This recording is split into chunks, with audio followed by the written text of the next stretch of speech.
Everything is a lesson, y'all. Like literally everything is a lesson.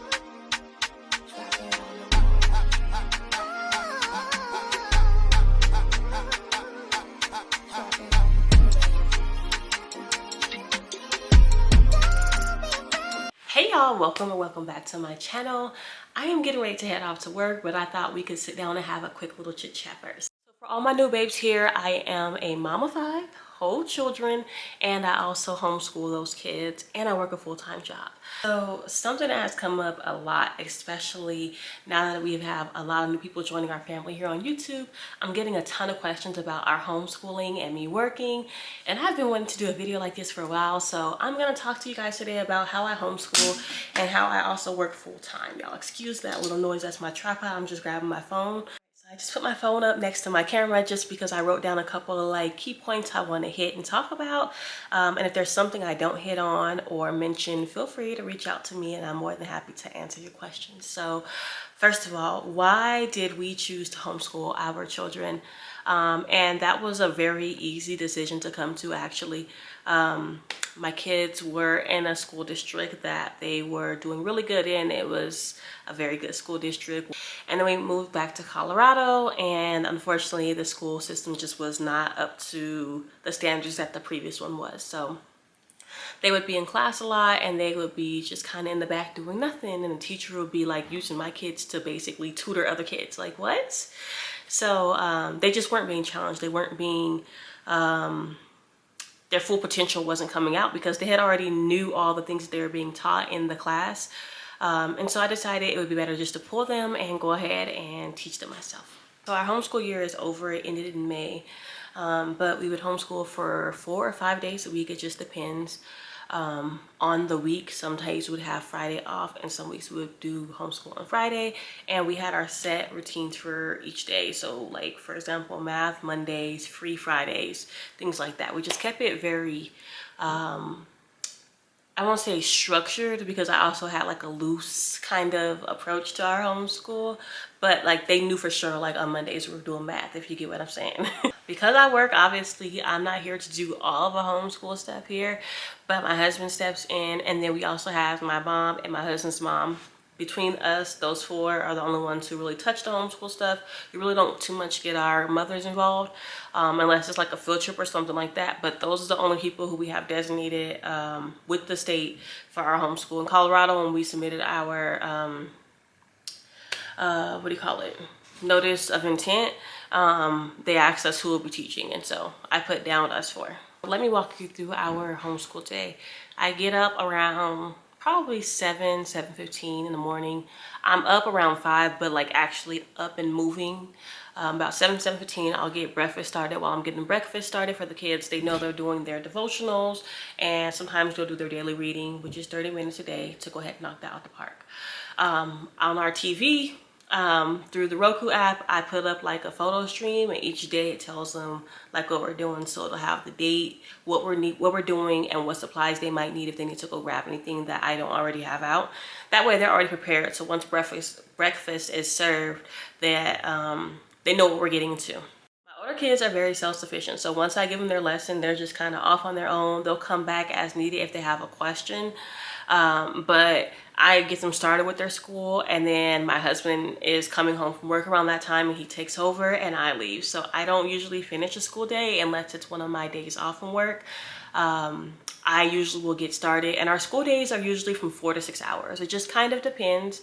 I do keep track of our hours just to make sure we are hitting our minimum, and oftentimes we go way over that minimum just from having like extra time doing things. But when I'm here, I will start them like maybe anywhere from 2 to 3 hours, and then my husband just kind of finishes up and then reports back to me what happened and what didn't happen, and I can update our homeschool planner as needed. On the topic of planners, y'all know I'm a planner girly.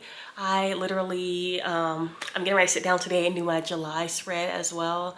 But I have a homeschool planner. So I have my regular everyday life planner, and then I also have my homeschool planner, and I like to keep the 2 separate. Even though the things I do for homeschool are my life, it's just easier for me to keep those things separate. I've had a couple times where something was requested of me, and I just went to my homeschool planner, like hit download that one PDF page and sent it off. So like so much easier. But I have a planner. I'll show you guys. I have a clip somewhere in my phone. I'm sure I can put here somewhere on the screen, and I'll just show you guys. And it's just a simple, it doesn't have to be like mine. I have a digital planner and it has all the workings, and you can keep track of field trips and lessons, and like it has all the things. It's such a good planner, but you don't have to be that deep into it. You can literally just write down every day what you did. You just want to make sure you're keeping track of the things that you're doing, and the progress for each kid. So for example, I have 5 kids. My planner actually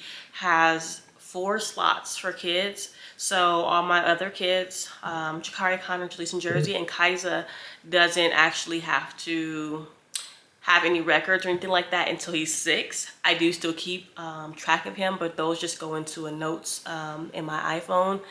But my older kids, they're all in the planner, and it literally breaks down what each kid is doing, because sometimes we're doing the same thing, sometimes we're doing different things, but it's all there on one page and it's detailed. I have links to everything.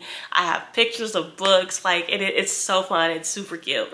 One thing, if I could go back and like just tell myself when I was beginning my homeschool journey, was to just be loose, have fun, because I didn't want my homeschool classroom to feel like a school classroom. I want my kids to be comfortable and to just have like that kind of feel of I don't know, I just didn't want it to be so structured, you know what I mean? I wanted them to just be free. I wanted them to just kind of flow throughout their day. And so I got better at it, and now I feel like I'm pretty good. But just not wanting my kids to feel like they were still in the classroom, because that kind of defies the whole purpose of homeschooling. Please go get his teddy bears. Y'all hold on one second, my baby wants his bears. Guys, so one of the more important things that I try to incorporate is making sure I sit down with my kids and I ask them, what is it that you're interested in? What do you want to learn?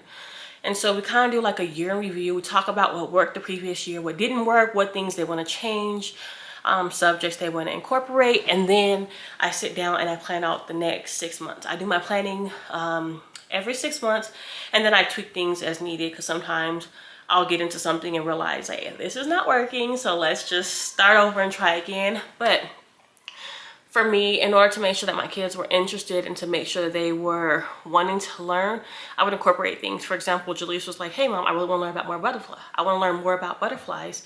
So I did a lot of things last year that involved butterflies. We took tons of field trips to the museum and the butterfly pavilions and just like all these things, and we kind of just played with that and geared that to her. Connor's really into like dinosaurs, so like I said, you just have to find out what they're interested in and incorporate that into your learning, and that definitely helps and keeps their attention a lot longer. So one of the things that I did is I would sacrifice my time at work when I was on break or not on a flight, and I always have my planner with me, so I'm always sitting there and I'm looking up ideas, and I'm on Pinterest, and I'm on Google, TikTok, YouTube, and I'm seeing what other moms are doing, because sometimes you guys have some really good ideas or something I can just kind of take and spin off of.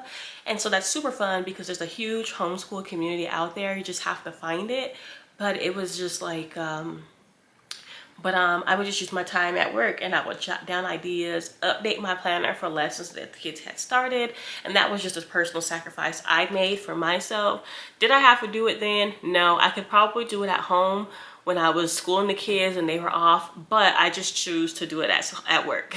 You guys obviously know I work for an airline, so with that, I was able to use my benefits at work to help enhance our learning environment. So we constantly take trips. We're out in different states, different cities, and we're learning about things.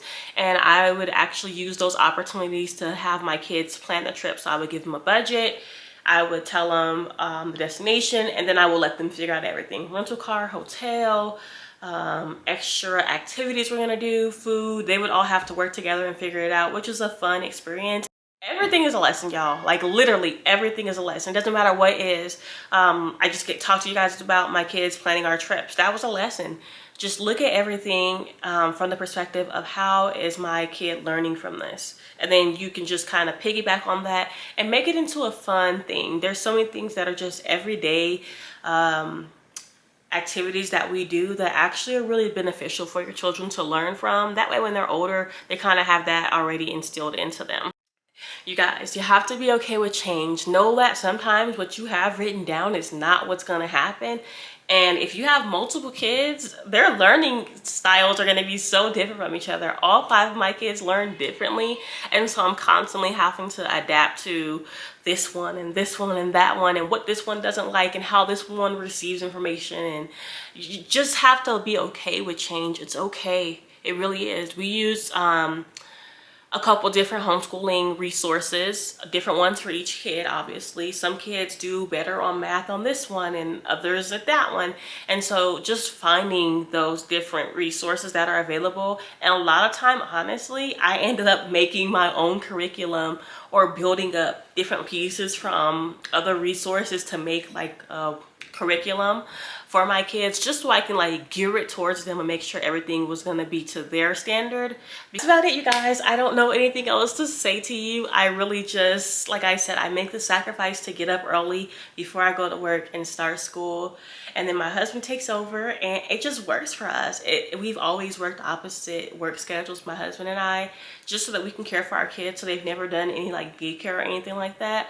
And with us doing that, it has given us the flexibility to be able to travel, to be able to homeschool, to be able to do field trips, to be able to do all things we want to do, doctor's appointments, all those things. I take on a lot of those things, obviously, because I'm here with the kids while my husband's at work. So me putting it in my planner and knowing what's coming, I mentally prepare myself. So even when I'm tired and I don't want to do it, it's something I've sacrificed for. He's yelling. Hold on one second, y'all. All right, you guys, I'm back. Like I said, that's basically it. If there's something I did not answer that you might want to know, please let me know. I know this video is very just general and I don't really go into detail on things, but I also have something I want to share with you guys. You guys know I love homeschooling my kids. It is one of my favorite things to do. But my kids came to me and my husband and they sat us down and they were like, you want to go back to public school? Oh my goodness, right? And we kind of talked to them to like just make sure it wasn't anything that I was doing, my husband was doing, things like that. And they just want to go into a public school environment. They want to see what that is like. So we are sending our kids back to school for the 2024-2025 school year. That's the plan right now. I'm super excited for them. I really am. But it's bittersweet to me because I've gotten into this pattern, this routine. And while I love it and I know they enjoy homeschool, I don't want to take away the memories and the things they could experience from being in a public school environment. So I'm willing to put my wants aside to allow them to try to go back to public school. And I'm hoping everything works out for them. So yeah, there will be no homeschool as of yet for the 2024-2025 for the Howards. We are sending our kids to public school, so pray for us. We just have to, you know, pray over our babies as we send them out every day. And I don't know, y'all, I'm looking forward to all of this, but it's just like super crazy getting ready to go back to school. We have back to school shopping. We have like picking classes, all things. I don't know, you guys. Just pray for us, okay?